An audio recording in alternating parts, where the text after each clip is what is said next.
Bismillahirrahmanirrahim. Assalamualaikum warahmatullahi wabarakatuh.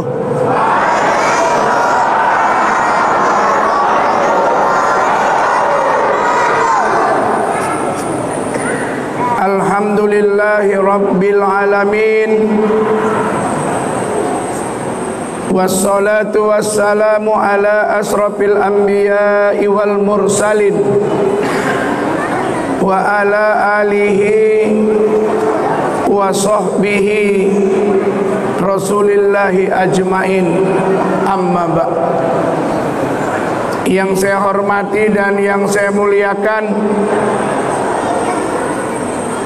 Bapak dan Ibu, ayahanda, bunda, orang-orang tua saya, hadirin wal hadirat pada undangan yang berbahagia, yang besar tak dihimbau gelar, yang kecil pun tak dipanggil nama. Ustadz yakin dan percaya kita yang hadir ini semuanya adalah hamba-hamba Allah yang terhormat. Amin ya rabbal alamin. Pertama dan yang paling utama, suatu yang tidaklah terlalu berlebihan dan bahkan teramat sangat pantas, kita sebagai hamba Allah yang lemah ini, marilah untuk terus dan senantiasa berserah diri kepada Allah Subhanahu wa ta'ala, seraya meninggikan dan meningkatkan rasa serta nilai syukur kita kepadanya, yang sudah barang tentu dengan izin dan ridho serta karunia-Nya kita malam ini dapat merajut ukhuwah, menjalin silaturahim, memperingati Maulid Nabi besar Muhammad sallallahu alaihi wasallam. Allahumma sholli wa sallim wa barik alaih, pada tahun 1443 Hijriah.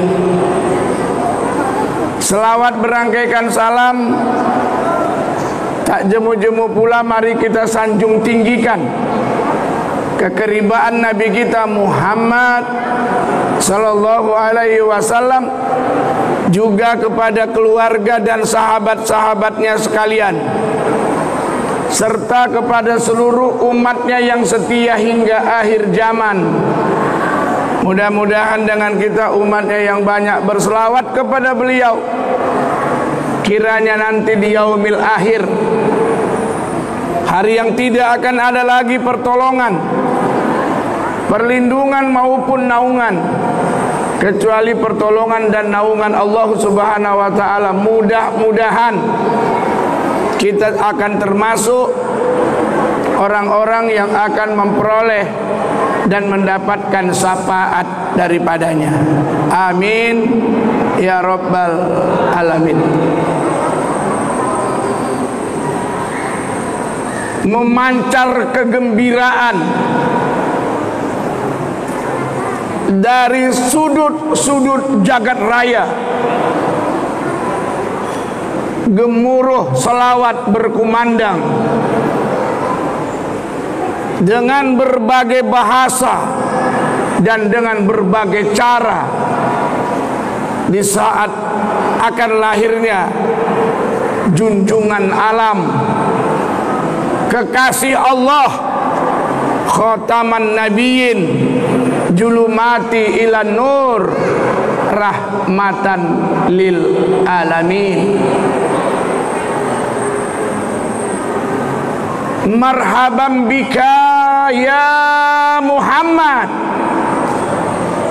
assalamu alayka ya Rasulullah, assalamu alayka ya Nabi Allah, assalamu alayka ya Habib Allah, Assalamu alayka ya safwatallah. Assalamu alayka ya rahmatallah. Assalamu alayka ya khiratallah. Assalamu alayka ya ridwanullah. Assalamu alayka ya Rasulullah.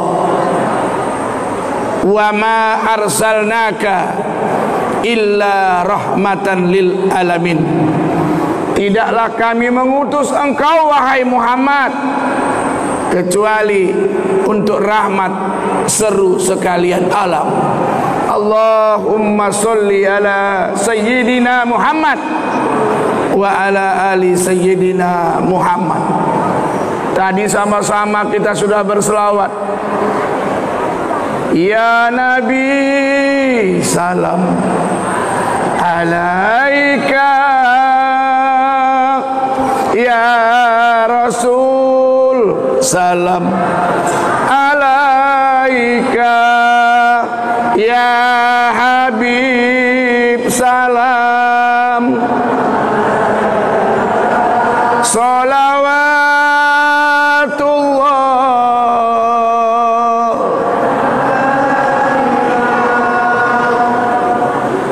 Enggak terasa 14 abad kita sudah berpisah dengannya. Ketika Rasulullah bersama dengan para sahabat duduk, hadir saat itu Umar bin Khattab, Abu Bakar Siddiq radhiyallahu an, ada Utsman bin Affan, ada Ali bin Abi Thalib, ada Abdurrahman bin Auf, ada Sayyidina Hamzah, ada Thalhah bin Ubaidillah. Mereka di Darul Arqam. Rasul bertanya, wahai para sahabat-sahabatku, siapa orang yang paling mulia di sisi Allah Subhanahu wa ta'ala? Sahabat terdiam sejenak, lalu ada yang memberikan jawaban, ya Rasulullah, tentulah orang yang mulia itu adalah para malaikat. Iya, memang malaikat itu bertasbih siang dan malam, setiap saat, setiap waktu. Mereka beribadah tanpa pernah melakukan maksiat dan kekufuran. Mereka patuh kepada Allah Subhanahu wa ta'ala. Maka malaikat pastilah yang mulia. Tapi yang saya maksud bukan itu. Sahabat kembali terdiam. Tak lama sahabat kembali menjawab, ya Rasulullah, yang mulia itu adalah para nabi dan rasul-rasul yang telah diutus untuk menyampaikan risalah. Benar, nabi dan rasul itu adalah yang mulia.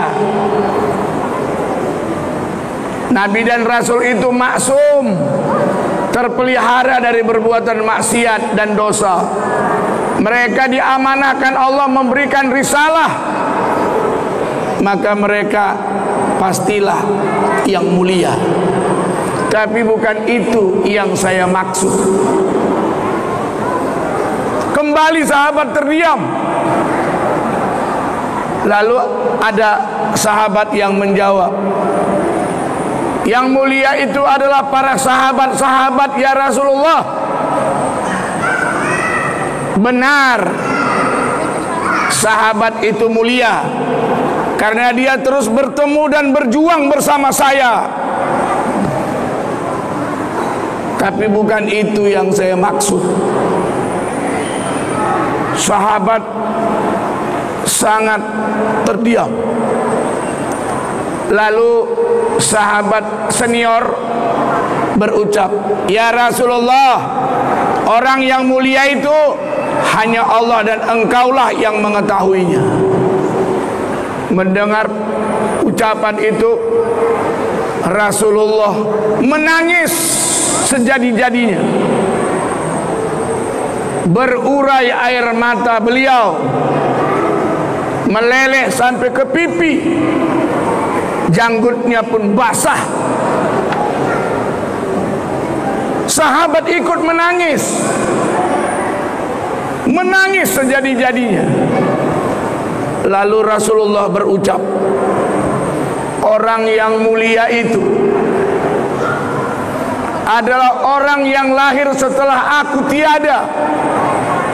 Mereka tidak pernah bertemu denganku, mereka tidak pernah bersama berjuang membela agama ini denganku, tapi mereka itu umat akhir zaman, orang yang sangat cinta dan sangat merindukanku, dan mereka berharap syafaatku. Itulah hari ini kita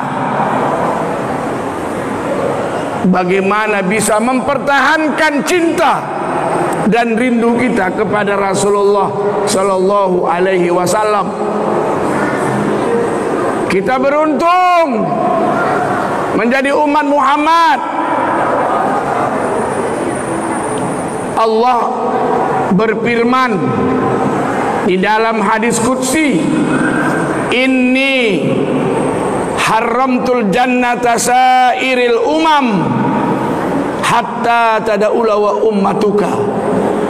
Sesungguhnya aku haramkan surga itu untuk seluruh umat sebelum umatmu Muhammad masuk lebih dulu ke dalamnya. Alhamdulillah. Pertanyaannya, betul nggak kita ini pengikut umat Muhammad? Benar nggak kita ini orang yang cinta kepada Muhammad Rasulullah? Kalau memang kita umat Muhammad, apa tandanya? Apa cirinya? Oh, tandanya harus pakai jenggot.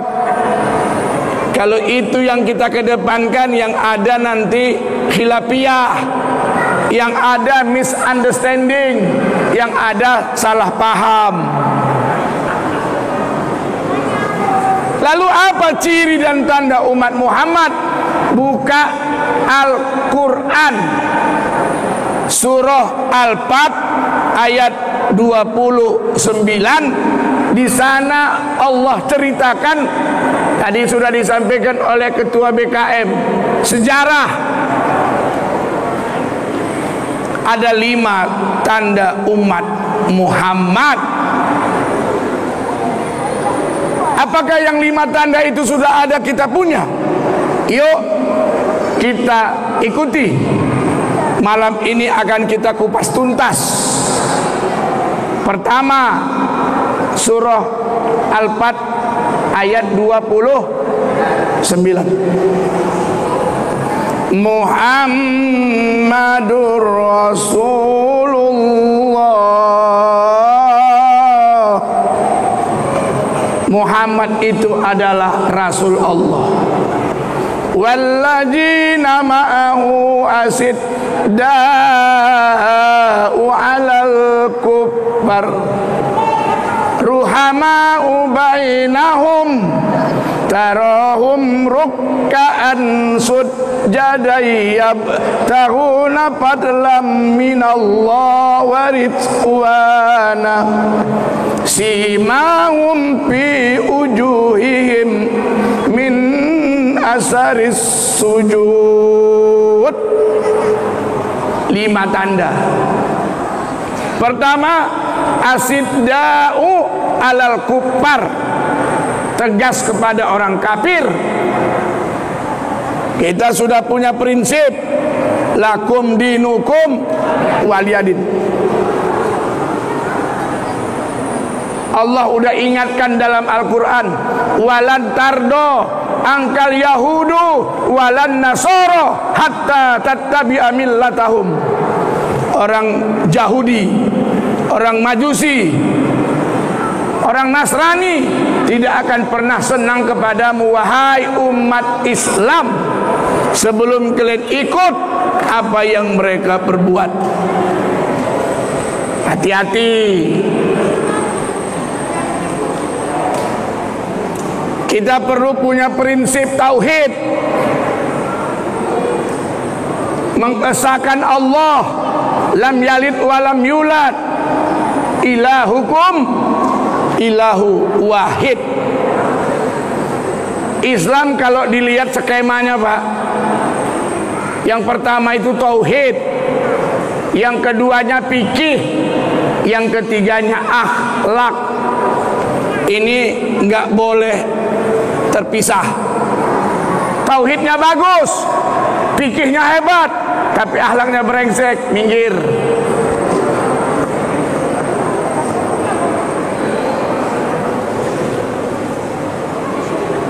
Makanya Islam ini tidak cuma bermakna berserah diri, tapi dia juga keselamatan. Dan Islam juga bermakna tunduk dan patuh terhadap perintah maupun larangan Allah. Makanya ada doa yang mengajarkan Bismillahirrahmanirrahim. Bismillahi masa Allah, la yasukul khaira illallah. Bismillahi masa Allah, la yusrifus su'a illallah. Bismillahi masa Allah, makana min ni'mati faminallah. Bismillahi masa Allah, la haula wa la quwata illa billah. Bapak dan saudara, maknanya dengan menyebut nama Allah yang Maha Pengasih lagi Maha Penyayang, dengan menyebut nama Allah yang segala kemuliaan hanya miliknya, tidak ada yang bisa mendatangkan kebaikan kecuali Allah. Dengan menyebut nama Allah yang segala kemuliaan hanya miliknya, tidak ada yang bisa menggantikan kejelekan dan keburukan kecuali Allah. Dengan menyebut nama Allah yang segala kemuliaan hanya miliknya, tidak ada yang bisa sekecil pun rezeki kita peroleh kecuali yang datang dari Allah. Dengan menyebut nama Allah yang segala kemuliaan hanya miliknya, tidak ada yang terjadi apapun kecuali dengan izin Allah. Jadi malam ini kita, Pak, bertemu bukan karena Ustaz hebat, bukan karena BKM hebat, bukan karena ada Pak Aman anggota DPR dari PKB yang hebat, tapi ini karena izin Allah. Saya tadi pagi jam 9 masih memberikan kuliah umum di Universitas Medan Area di Medan sampai jam 12. Lalu saya ke bandara, dengan izin Allah pesawatnya berangkat dengan selamat. Sampailah saya bisa malam ini. Bukan ada yang hebat. Kita manusia ini cuma bisa berencana. Siapa yang maha menentukan? Allah. Makanya saya kadang-kadang berpikir, Pak, mobil diciptakan udah ada buku petunjuk. Kalau rusak, buka, betuli, sesuaikan dengan buku petunjuk, mobil pasti bagus. Manusia diciptakan Allah, udah ada buku petunjuk, Al-Quran. Kalau manusia itu rusak, buka buku petunjuk, macam mana untuk memperbaikinya.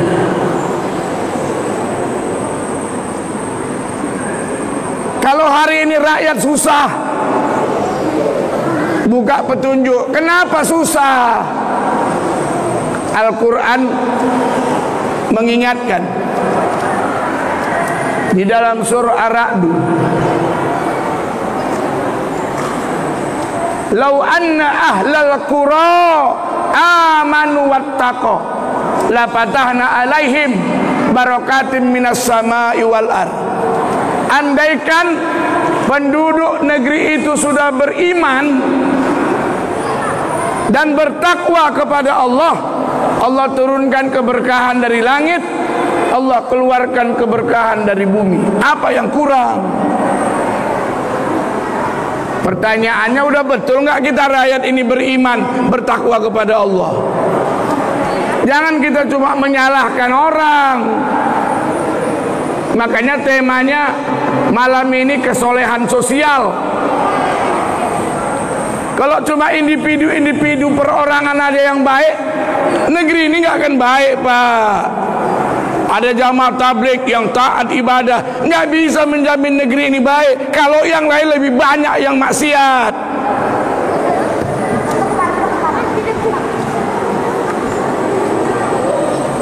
Dan itu sudah sejarah. Apabila nanti masyarakatnya sudah gemar bermaksiat, perjudian menjadi permainan yang dibanggakan, perzinahan sudah merupakan tradisi, maka saat itu akan diangkat oleh Allah pemimpin yang zalim. Nanti jangan salahkan hari ini kalau itu terjadi. Tepuk dada, tanya iman. Kita mesti punya kesolehan sosial. Kalau sudah setiap kita soleh, doa-doa kita insya Allah makbul. Cuman kalau kita Bapak menyampaikan kebenaran, muncul dua reaksi. Ketika kita menyampaikan kebenaran Bapak Ibu, muncul dua reaksi. Orang yang arif, orang yang bijak, dia akan merenung. Tapi orang yang bodoh, dia akan tersinggung. Betapa sulitnya meyakinkan lalat kalau bunga itu lebih indah dari sampah. Ustaz ulang. Betapa sulitnya meyakinkan lalat kalau bunga itu lebih indah dari sampah. Sampai hari ini lalat tetap di sampah.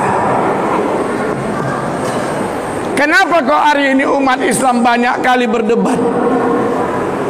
Kenapa kok hari ini umat Islam suka kali saling memfitnah? Bukan cuma dalam kalangan manusia awam, di tataran ustadz. Jawabannya, karena kita hari ini hanya mengedepankan keluasan ilmu, bukan keluasan hati. Sehingga kita selalu berdebat. Islam bukan untuk diperdebatkan, tapi Islam ini adalah untuk diamalkan. Imam Syafi'i bertemu dengan Imam Malik. Siapa yang nggak tahu kalau Imam Malik itu kaya? Pejabat pun datang ke tempat dia. Terjadi dialog. Kata Imam Malik, wahai Syafi'i, kita mesti bekerja keras, bekerja cerdas. Kalau kita nggak berusaha, kita nggak dapat rezeki. Kalau kita nggak berusaha, jangan mimpi kita akan dapat rezeki. Bagaimana menurutmu wahai Syafi'i? Kalau saya, kata Syafi'i, kalau memang itu sudah rezeki saya, itu nggak akan pernah ketukar. Saya nggak tahu di mana rezeki itu berada, tapi rezeki itu tahu di mana alamat saya tinggal. Mereka tidak sepaham. Besok Imam Malik bekerja di kebun kurma, di kebun anggur seharian. Sorenya dia dapat upah, dikasih lagi kurma, dikasih juga anggur. Dia pun datang ingin meyakinkan sahabatnya Imam Syafi'i. Assalamualaikum. Waalaikumsalam. Wahai Syafi'i, Saya sudah membuktikan apa yang saya sampaikan. Saya hari ini bekerja seharian, saya dapat upah. Ini saya membaginya untukmu. Saya juga dikasih anggur, dikasih kurma, ini saya bawa untukmu. Bukti yang saya bilang, kalau kita bekerja pasti dapat hasil. Betul. Tapi saya dari tadi pagi nggak kerja. Saya cuma di rumah aja, keluar pun enggak. Ada beberapa murid yang datang, saya ajarkan mereka Al-Quran. Tapi sore ini kau datang memberi saya uang, kau datang ngasih anggur sama kurma. Aku nggak ada kerja apa-apa, kenapa aku dapat? Akhirnya Imam Malik berangkulan dengan Imam Syafi'i. Kenapa mereka? Karena keluasan hati, bukan keluasan ilmu. Coba kalau kita bertengkarlah. Ada yang sholat pakai celana agak panjang aja, kita ribut. Ada yang pakai celana agak jingkrang, kita ribut.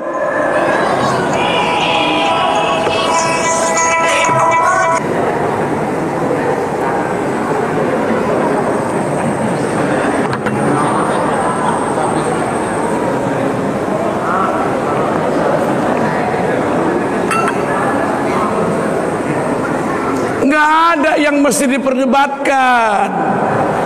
Aurat laki-laki dari lutut sampai pusat. Ngapain kita perdebatkan? Udah jelas.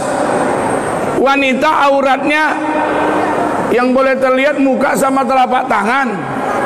Yang boleh dibuka itu aura, bukan aurat. Kalau setiap kita punya keluasan hati, Pak, insya Allah Islam ini betul-betul menjadi rahmatan lil alamin. Gak ada yang bertengkar. Cuman kita selalu menganggap amal ibadah kita lebih baik dari orang. Ibadah kita pasti yang sudah berterima dibanding orang. Dari mana dia tahu? Jangan pernah menilai, apalagi menghakimi orang dengan mendengar kata orang lain. Kalau ada kelemahan saudara kita seiman, itu ladang pahala, Pak, buat kita. Ladang pahala. Pertama, kita bisa memaafkannya. Dua, bisa mendoakannya. Tiga, bisa memperbaikinya. Empat, tetap menjaga aibnya. Siapa kita yang gak punya aib? Ayo, jujur. Karena masih ditutup Allah, Pak, aib kita.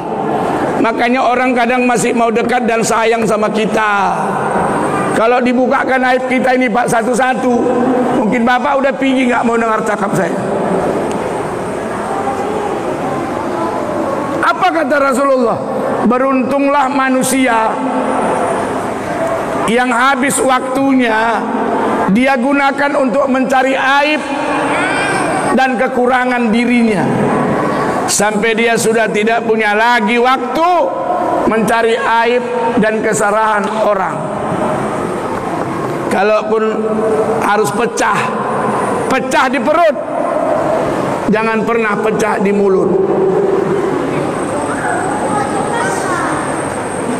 Siapa nanti yang tidak mau aibnya dibuka Allah di akhirat, di padang mahsyar, jangan pernah dia suka membuka aib saudaranya di dunia ini. Makanya kalau saya lihat ada ustadz yang suka buka-buka aib, saya tanda tanya, dari mana dia belajar dakwah?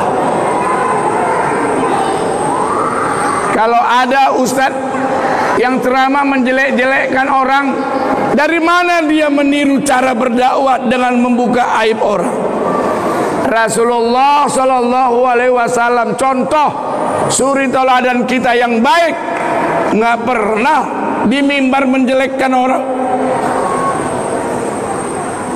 Orang Yahudi pun didoain, dimintakan sama Allah biar dapat hidayah, biar bisa memeluk agama Islam. Buktinya Abu Bakar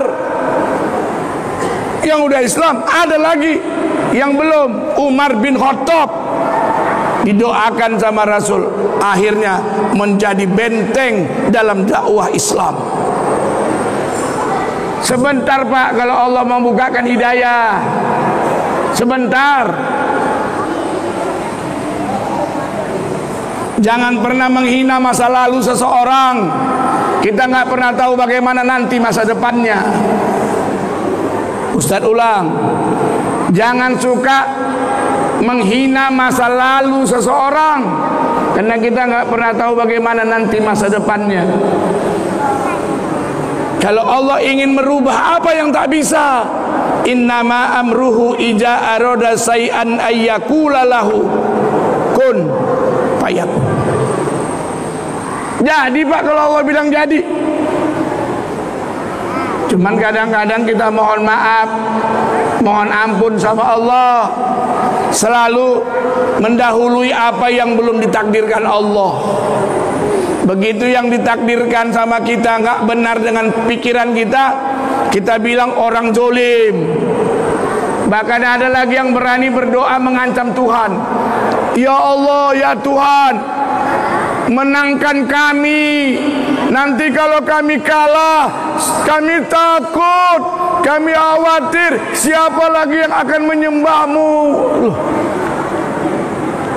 Ternyata kalah, orang masih nyembah kok. Ada rupanya yang bisa dibuat manusia melebihi ketentuan Allah.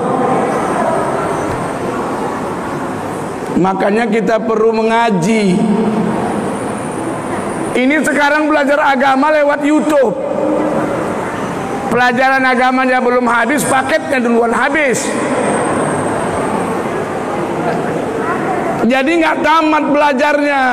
Kerjanya menjelek-jelekkan orang, membidah-bidahkan orang, mengkafir-kafirkan orang. Udah banyak ustadz yang mengatakan maulid ini bid'ah, nggak ada gunanya, ini ritual ke neraka. Coba, ngeri gak itu Pak? Sedih saya.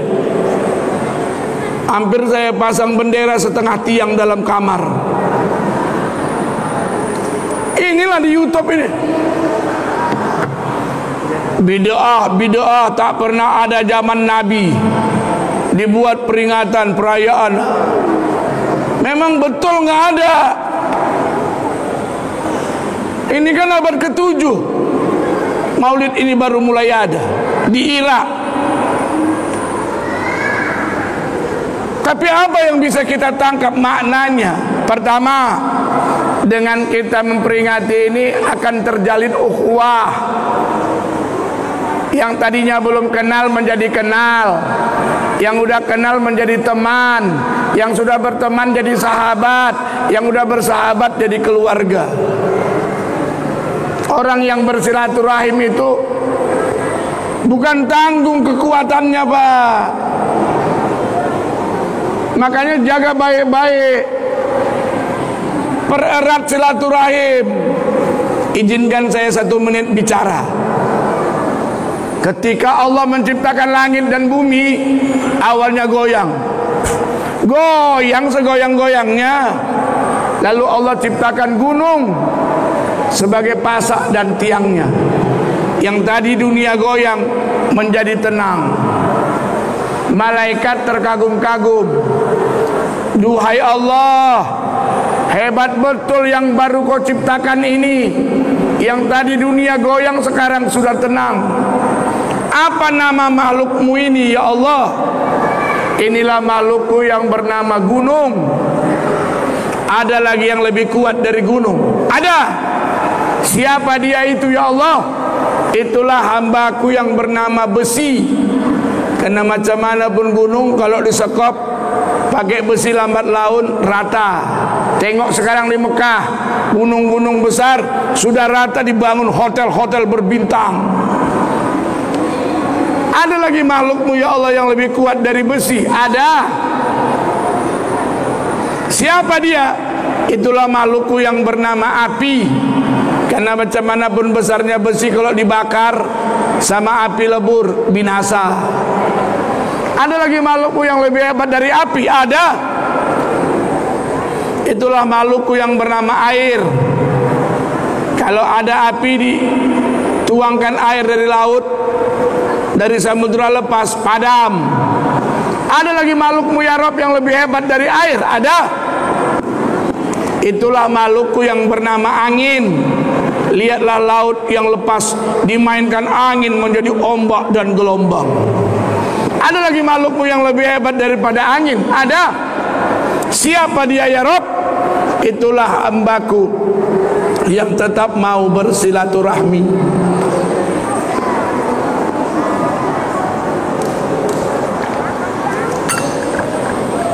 Lebih hebat Pak dari angin,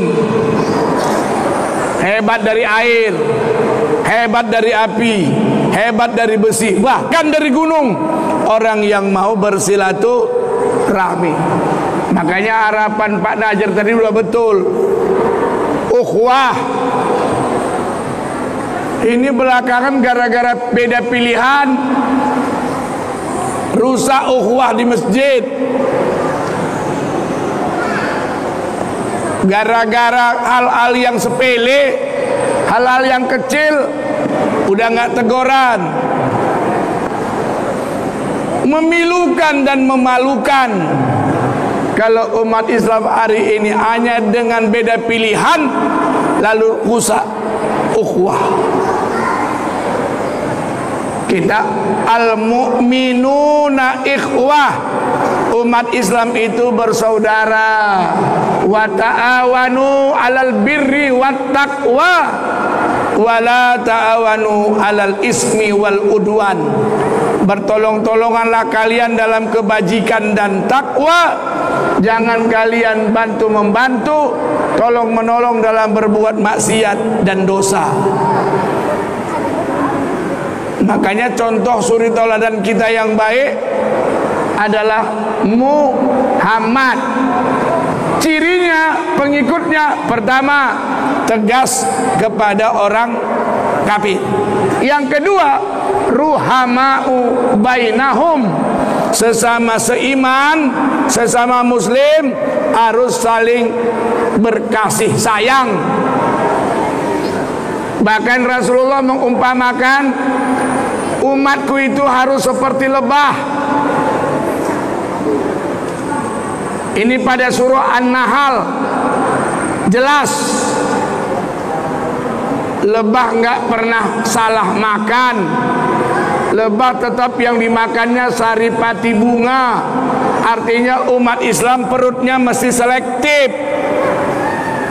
Jangan memasukkan sesuatu yang haram. Makanya saya selalu sampaikan di beberapa kantor, Pak. Walaupun ada kantor yang langsung nggak undang saya lagi, nggak apa-apa.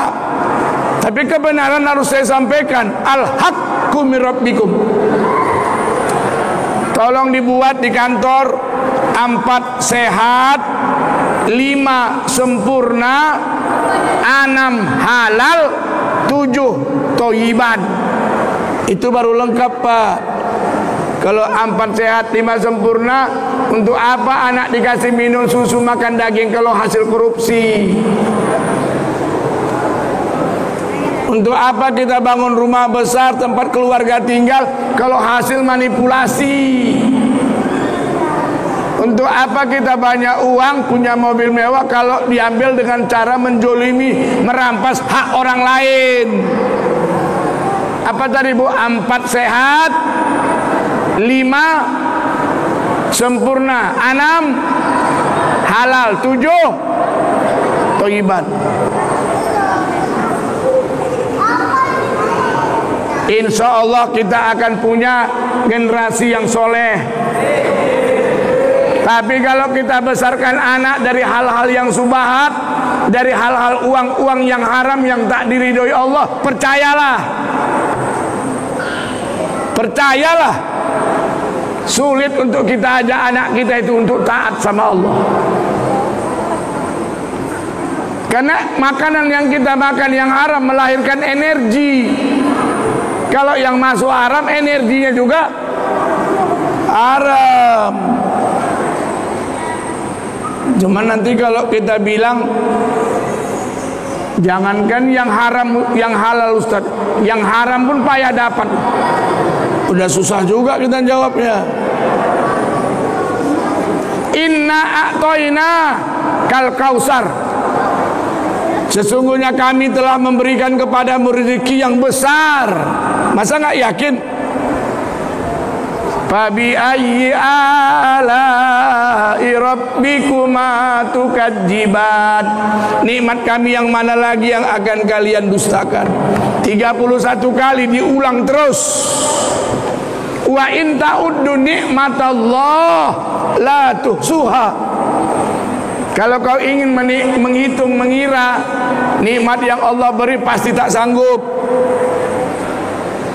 Sejak kita bangun tidur sampai mau kita tidur lagi, setiap malam rezeki itu datang.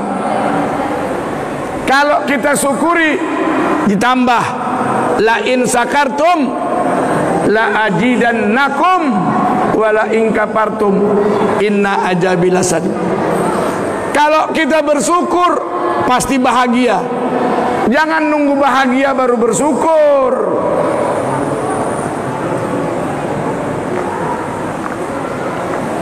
Kalau kita bersyukur bahagia. Jangan nunggu bahagia baru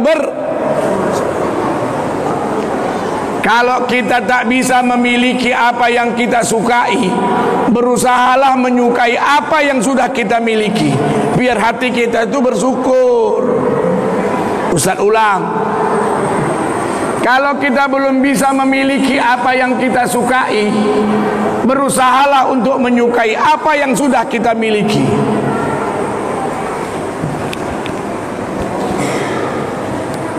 Cuman kita kadang-kadang selalu melihat pelangi di atas kepala orang. Kaulah enak, pedagang, tiap hari jualan dapat untung besar. Apa yang untung besar masa pandemi? Modal pun tak balik. Yang enak dialah DPR. Dapat uang reses, dapat uang lah soalnya. Kata DPR, apa yang enak? Sekarang ini sudah ada penarikan dana ke pusat. Nggak ada lagi bisa kunjungan-kunjungan kerja kayak dulu. Yang enak itu Ustaz, cakap-cakap sikit cair.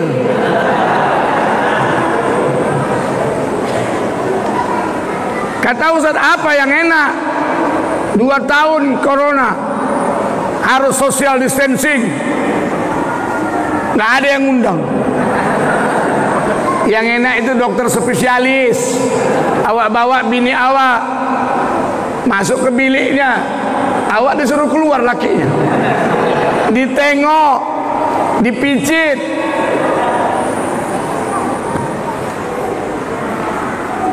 Udah siap? Berapa dok?